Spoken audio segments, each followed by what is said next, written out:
Hello guys, welcome to BS Stocks. So today in this video we are going to discuss the price action of Exide Industries.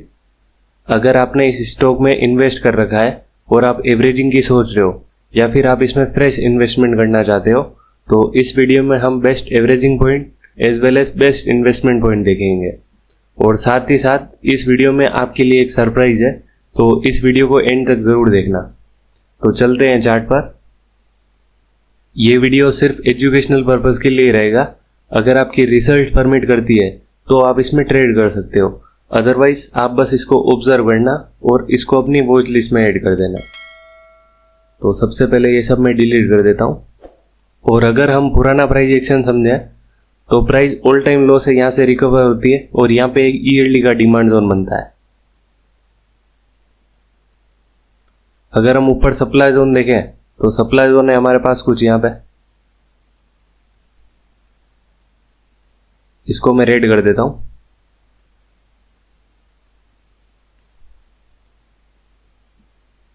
Price यहां से ऊपर जाती है और इस demand zone में आए बिना ही एग्रेसिवली यहां से एक और नया डिमांड जोन बना देती है।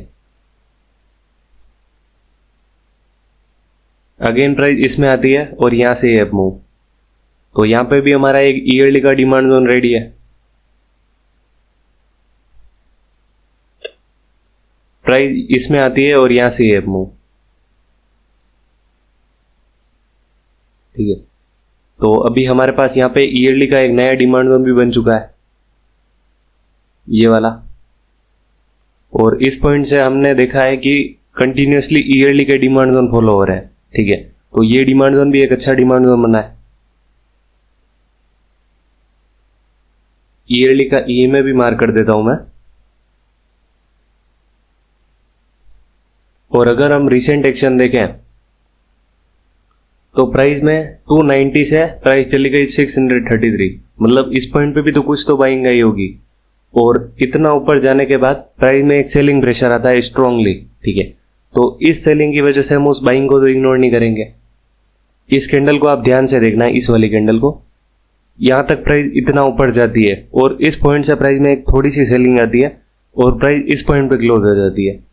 अगली कैंडल थोड़ी सी गैप अप ओपन होती है और फिर अगेन एक डाउन मूव आता है और इस पॉइंट से प्राइस में एक रिकवरी आती है यहां तक और अगेन एक सेलिंग आती है, ठीक है। तो मतलब इस पॉइंट से कुछ तो सेलिंग रही होगी कि प्राइस को 290 से 633 पहुंचा दिया है, ठीक है। मतलब ऑलमोस्ट 3x कर दिया इस पॉइंट से। तो ये पॉइंट बहुत अच्छा लग रहा है क्योंकि इसका अपने आप में अचीवमेंट है कि इसने प्राइस को इतना ऊपर पहुंचा दिया, ठीक है। तो इसको मैं मार्क कर देता हूं। अब हम चलते हैं हाफ ईयरली पे। अगर हम हाफ ईयरली पे देखें तो हमारा ईयरली से कोइंसाइड डिमांड जोन यहाँ पे है, ईयरली का ईएमए यहाँ पे है और एक डिमांड जोन यहाँ पे है, ठीक है। मतलब अभी डिमांड जोन यहाँ पे ऐसा बना नहीं है बट एक स्ट्रक्चर तो है। छोटे टाइम फ्रेम पे इस पॉइंट पे भी कुछ डिमांड जोन होगा, ठीक है। तो हाफ ईयरली का ईएमए भी मैं मार्क कर देता हूं। अब हम चलते हैं क्वार्टरली पे। अगर हम क्वार्टरली पे देखें तो जिस डिमांड जोन की हम बात कर रहे हैं वो यहाँ पे है, ठीक है। इसी पॉइंट से प्राइस ने 285 से प्राइस पहुंच गई थी 637 पे, ठीक है। तो एक अपने आप में अचीवमेंट वाला जोन है ये। इतनी स्ट्रॉन्ग कैंडल, मतलब 3 मंथ्स कंटिन्यूसली इसमें बाइंग आई है, देखो ऐसी। तो इस कैंडल का अपने आप में अचीवमेंट है और इसने इस सेलिंग प्रेशर को भी खत्म किया है। लास्ट अगर हम हाई देखें तो इस हाई के ऊपर भी इसने क्लोजिंग दी है और स्टॉक को नए ऑल टाइम हाई पे पहुंचाया है। तो ये डिमांड जोन अच्छा है। और क्वार्टरली का ईएमए भी मैं मार्क कर देता हूं। प्राइस स्ट्रांगली 3 कैंडल बना के डाउन आ रही है और एक सप्लाई जोन बन चुका है हमारे पास यहाँ पे, इसको मैं रेड कर देता हूं।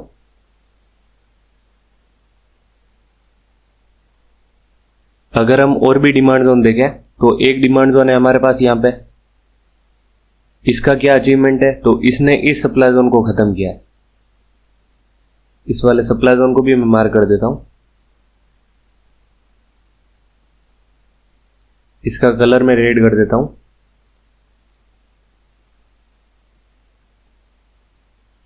और ये जो कैंडल है जो कि यहाँ से डाउन आई है और इस पॉइंट से अप मूव आया है, तो वो भी हम छोटे टाइम फ्रेम पे देखेंगे कि ऐसा क्या था इस पॉइंट पे। ठीक है, तो अब हम चलते हैं मंथली पे।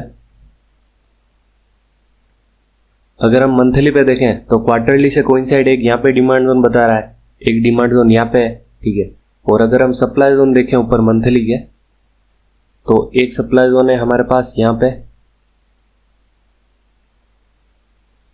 एक ये ओरिजिन है और एक ये सप्लाई जोन है।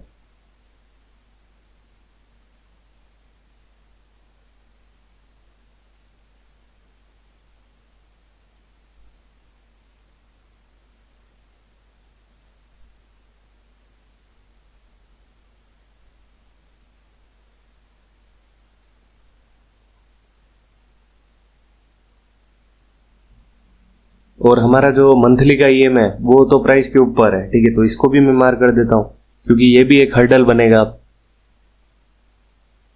इस लाइन को मैं डिलीट कर देता हूं। अब हम चलते हैं वीकली पे। तो अगर हम वीकली पे देखें तो वीकली पे भी एक अच्छी स्ट्रक्चर है। देखो 1 2 3 लेगआउट कैंडल है कंटिन्यूअसली, तो अच्छा जोन है ये भी। और अभी प्राइस इसमें आई नहीं है। ठीक है, प्रॉपरली अभी आई नहीं है प्राइस। और नीचे देखें तो हमारे पास एक डिमांड जोन इस पॉइंट पे है जिसको हाफ ईयरली ईएमए का सपोर्ट है, और एक डिमांड जोन यहाँ पे है जिसको ईयरली का ईएमए का सपोर्ट है। तो अब हम डेली में देखते हैं कि अच्छे जोन किस किस पॉइंट पे है। एक बार मैं वीकली का ईएमए भी मार्क कर देता हूं।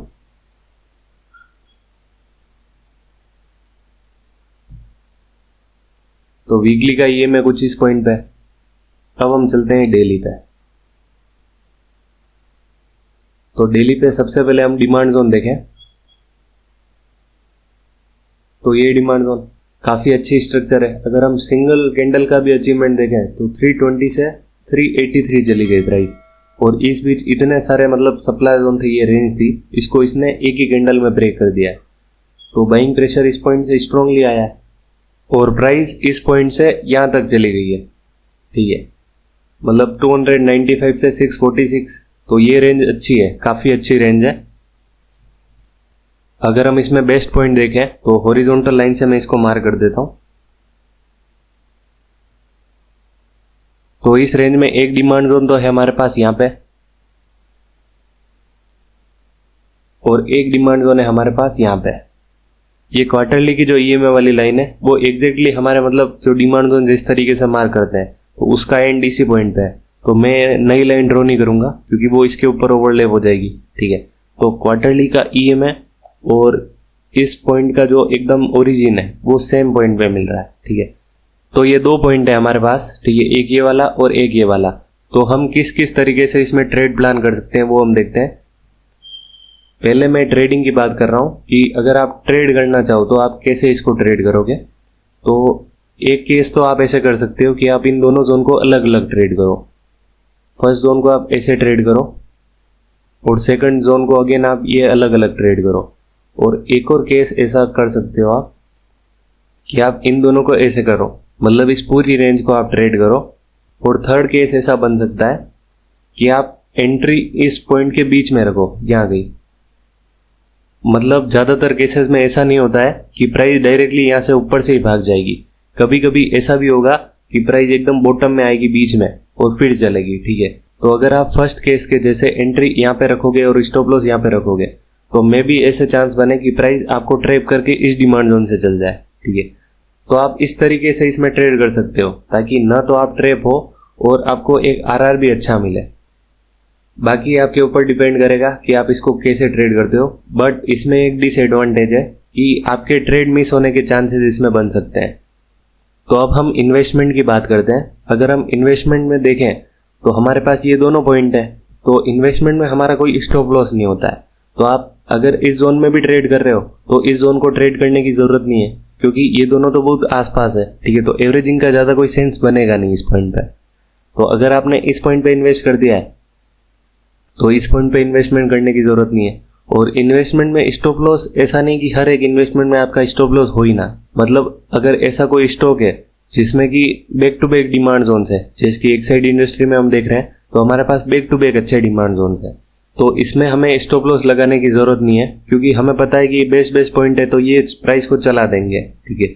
लेकिन इन केस अगर कोई ऐसा स्टॉक है जो कि अभी प्राइस यहाँ पे है और लास्ट डिमांड जोन इसी पॉइंट पे है, ठीक है, तो इस केस में आपको स्टॉप लॉस इस पॉइंट पे ले लेना चाहिए, ठीक है। ये वाला जो इसका स्टॉप लॉस है, इस पॉइंट पे आपको स्टॉप लॉस लेना चाहिए, क्योंकि इस पॉइंट के बाद प्राइस ऑल टाइम लो पे चली जाएगी और उसके बाद हम बिल्कुल प्रेडिक्ट नहीं कर सकते कि अब प्राइस चलेगी, फिर तो नए प्राइस एक्शन का वेट करना पड़ेगा। तो अगर किसी स्टॉक में मल्टीपल डिमांड जोन है तो आपको एसएल लेने की कोई जरूरत नहीं है। और अगर कोई ऐसा स्टॉक है जिसमें खाली एक ही डिमांड जोन अच्छा है, बाकी सब एकदम गार्बेज स्ट्रक्चर है, तो उसमें आपको उसी बेस्ट डिमांड जोन के नीचे एसएल ले लेना चाहिए, ठीक है। तो इसमें हम नीचे क्या क्या बेस्ट जोन है वो भी हम देख लेते हैं। एक बार मैं मंथली पे जाता हूं और ये पिक्चर थोड़ी क्लियर कर देते हैं हम। देखो, एक डिमांड जोन तो हमारा ये है जो कि अभी हम वेट कर रहे हैं। एक डिमांड जोन है हमारे पास ये, जिसको क्वार्टरली का सपोर्ट है। मैं आपको बताता हूं क्वार्टरली पे, ये वाला डिमांड जोन है हमारा क्वार्टरली का। देखो, दोनों एकदम परफेक्टली कोइंसाइड कर रहे हैं एक दूसरे से। तो एक डिमांड जोन तो है हमारा ये वाला, एक डिमांड जोन है हमारा ये वाला जो कि ईयरली से थोड़ा कोइंसाइड कर रहा है। अब हम चलते हैं डेली पे।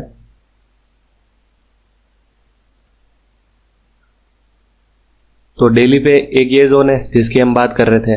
अगर हम नीचे देखें तो एक डिमांड जोन है हमारे पास ये वाला, जिसको हाफ ईयरली ईएमए का सपोर्ट है।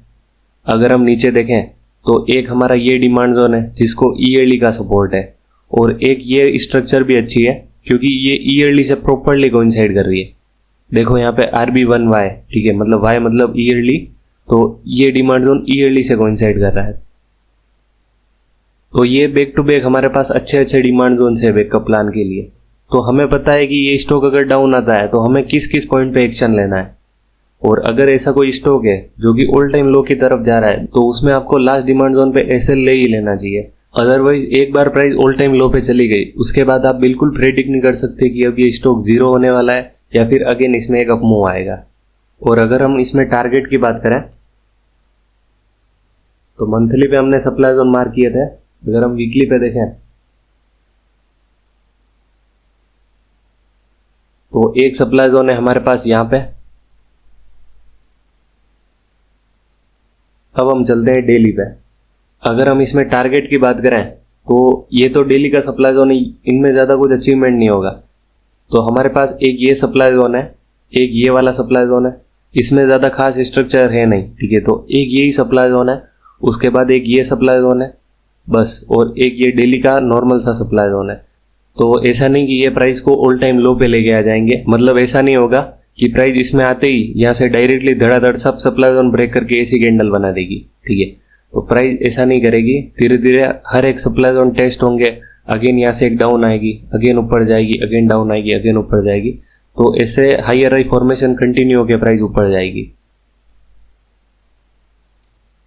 और एक मिस्टेक बताता हूँ कि बहुत सारे लोग ऐसी मिस्टेक करते हैं कि प्राइस इसमें आई और मैंने बता दिया कि टारगेट यहाँ पे है, ठीक है, तो वो इस पॉइंट से होल्ड करके बैठेंगे और सोचेंगे कि डायरेक्टली इस पॉइंट पे आके मैं सेल करूंगा।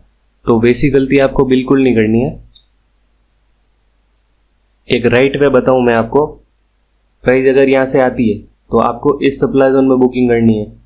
अगेन प्राइस डाउन आएगी, ऐसा नहीं कि यहाँ से डायरेक्टली ब्रेक हो जाएगा सप्लाई जोन। प्राइस यहाँ से डाउन आएगी, अगेन जो फॉलो अप डिमांड जोन होगा उस पर आप अगेन लॉन्ग हो जाना। अगेन प्राइस इसमें आएगी, यहाँ से डाउन आएगा तो यहाँ पे आप सेल कर देना और इस पॉइंट पे अगेन आप बाइंग करना। तो ये एक राइट वे। ऐसे डायरेक्टली आप वेट करोगे तो इन केस अभी के जैसे जैसे मार्केट में एकदम से डाउनफॉल आया है तो वैसा कभी होता है और आप सोच रहे हो कि टारगेट आपका यहाँ पे है, ठीक है, और इस पॉइंट पे आपने सेल ही नहीं किया और प्राइस में यहाँ पे जो भी डिमांड जोन था वो यहाँ से ब्रेक हो गया और इस पॉइंट पे भी आप ऐसा सोच रहे हो कि टारगेट तो मेरा वो है तो मैं तो इसमें होल्ड करके रहता हूँ और प्राइस इस पॉइंट पे आ गई, तो मतलब इस रैली में तो आपने कुछ इंजॉय नहीं किया। ये जो रैली बनी वो अगेन पूरी जीरो हो गई है, तो उस चीज़ का कोई सेंस नहीं बनेगा। आपको टाइम टाइम पे बुकिंग करते रहनी है क्योंकि यहाँ पे ये सप्लाई जोन है तो इंस्टीट्यूशन की भी यहाँ पे प्रॉफिट बुकिंग होती रहेगी टाइम टू टाइम। तो उस टाइम पे आपको भी बुकिंग करते रहना है। ऐसा नहीं कि मेरा अगर यहाँ पे टारगेट है तो मैं इसी पॉइंट पे सेल करूंगा। बीच बीच में हर एक सप्लाई जोन पे आपको सेल करना है और again follow up demand zone पे बाइंग करनी है। तो ये एक राइट वे है। और एक और बात है कि अगर हम करेक्शन देखें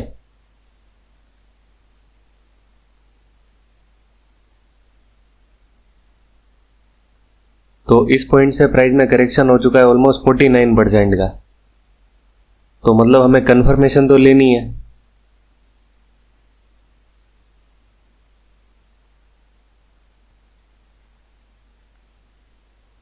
तो अगर प्राइस यहाँ पे आती है और यहाँ कहीं कुछ सप्लाई जोन बनता है और इसके ऊपर क्लोजिंग देती है, देन अगेन प्राइस यहाँ पे आएगी तो हम लॉन्ग हो सकते हैं यहाँ से।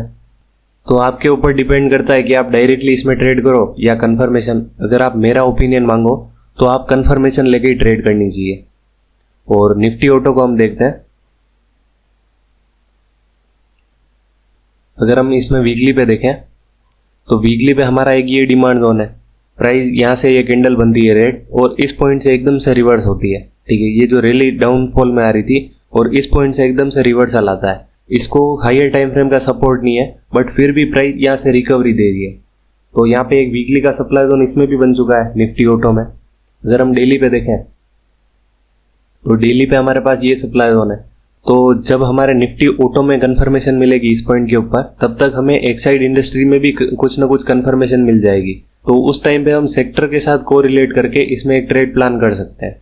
तो ये आपके ऊपर डिपेंड करता है कि आप इसको कैसे ट्रेड करते हो। अगर आप मेरा ओपिनियन मांगो तो आपको सेक्टर प्लस कंफर्मेशन एंट्री का वेट करना चाहिए। सेक्टर भी ज्यादा दूर नहीं है। अगर निफ्टी में कंफर्मेशन मिलती है तो ऑलमोस्ट ज्यादातर सेक्टर में कुछ ना कुछ कंफर्मेशन मिलेगी। तो एक्साइड इंडस्ट्री को आप रेडार पर रखना और निफ्टी ऑटो को भी ट्रैक करते रहना। जैसे ही इसमें कंफर्मेशन मिलती है एक्साइड इंडस्ट्री में भी कुछ ना कुछ कंफर्मेशन मिल जाएगी और उसके बाद हम उसमें इन्वेस्टमेंट का प्लान करेंगे।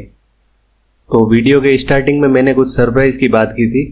तो सरप्राइज यही है कि शंकरा का प्राइस एक्शन मुझे अच्छा लग रहा है। तो इसको आपको ट्रैक करना है और मुझे टेलीग्राम पे पर्सनली आपकी रिसर्च बताना है, ताकि मुझे भी पता चले कि इतने दिन से जो मैं वीडियो बना रहा हूँ उससे आपको कुछ सीखने को मिल रहा है या नहीं। ठीक है, तो शंकरा का प्राइस एक्शन आप देखना और मुझे अपनी रिसर्च शेयर करना।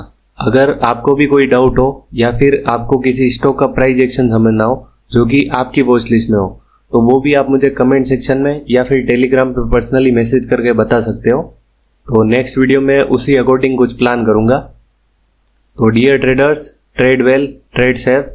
Thanks for watching. Good night.